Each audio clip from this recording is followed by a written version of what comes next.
बड़ी बात है कि हम हमेशा जैसी मन को सैडनेस या दुखी या भारीपन फील होता है, हम उसे छूटना चाहते हैं। उसको छूटना भी क्यों है साक्षियों उस से देखे। आपको उसको छोड़ने की क्यों वो जल्दबाजी है? वो अपने आप ही निकलेगा, अपने आप आ रहा है, जाएगा, और जाएगा तो जाएगा, नहीं जाएगा तो मैं ईगो को मरते हुए देख पा रही हूँ या नहीं, उसका भारीपन झेल पा रही हूँ कि नहीं, ये भी तो सहन शक्ति मुझ में होनी चाहिए।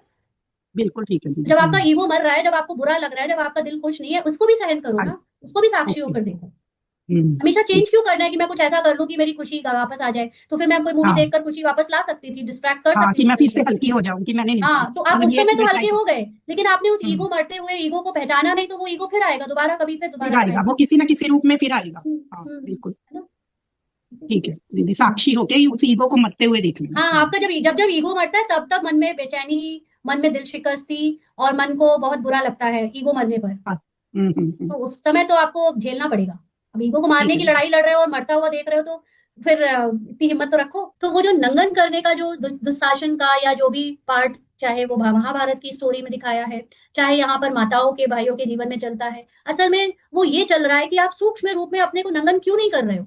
आप क्यों नहीं खाली हो रहे हो? आप क्यों नहीं ये देहभान छोड़ रहे हो? क्यों स्त्री पुरुष का भान, क्यों अभी भी अपने को पत्नी पति और अलग अलग धर्म के जो शारीरिक धर्म बनाए हैं, माँ बहन भाई पिता पत्नी, ये सब क्यों नहीं छोड़ते हो? क्यों नहीं खाली आत्मा एनर्जी रह जाते हो और इन सब देह की सारी बातों से नंगे हो जाते हो?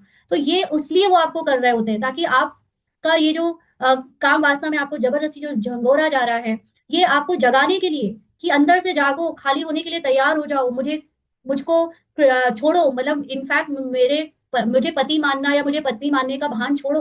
और हम क्या करते हैं कि हम पति पत्नी रहते हुए हम ब्रह्मचारी होना चाहते हैं। आप पति और पत्नी अपने को समझोगे तो कैसे होगे?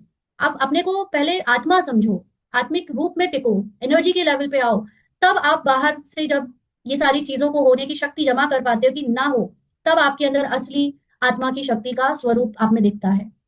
तो कई बार हम लोग सोचते हैं कि हम बाहरी रूप से ये नहीं कर सकते, क्रिटिसाइज नहीं कर सकते, या हम लड़ नहीं सकते, सामना नहीं कर सकते, तो उसकी शांति बनाए रखने के लिए हम कर रहे हैं। लेकिन असलियत ये है कि अगर आप आत्मा हो तो आपको किसी चीज का डर नहीं लगेगा। डर लग रहा है आपको, अभी भी कुछ बात रोक रही है ये सब करने से, तो अभी आपने आत्मा का एक्सपीरियंस ही नहीं किया है। तो बाबा कहते हैं, बाबा हमारी रक्षा करो, दिखाते हैं द्रौपदी की रक्षा हुई। तो द्रौपदी की रक्षा कब होती है? जब आप सोल कॉन्शियस होते हो, यानी जब आप अपनी सुप्रीम कॉन्शियस को बुलाते हो, तब आपके ऊपर जो वो ज्ञान की साड़ी पहनाते हैं ना, ज्ञान की साड़ी देते रहते हैं, देते जाते हैं, तो उधर से दुशासन आपको, यानी आपका देह भान नंगा कर रहा होता है, लेकिन यहाँ से आप ज्ञान की दृष्टि से सुरक्षित हो रहे होते हो। तो अभी तुम 21 जन्मों के लिए बेहद के बाप से वर्षा लेने आए हो।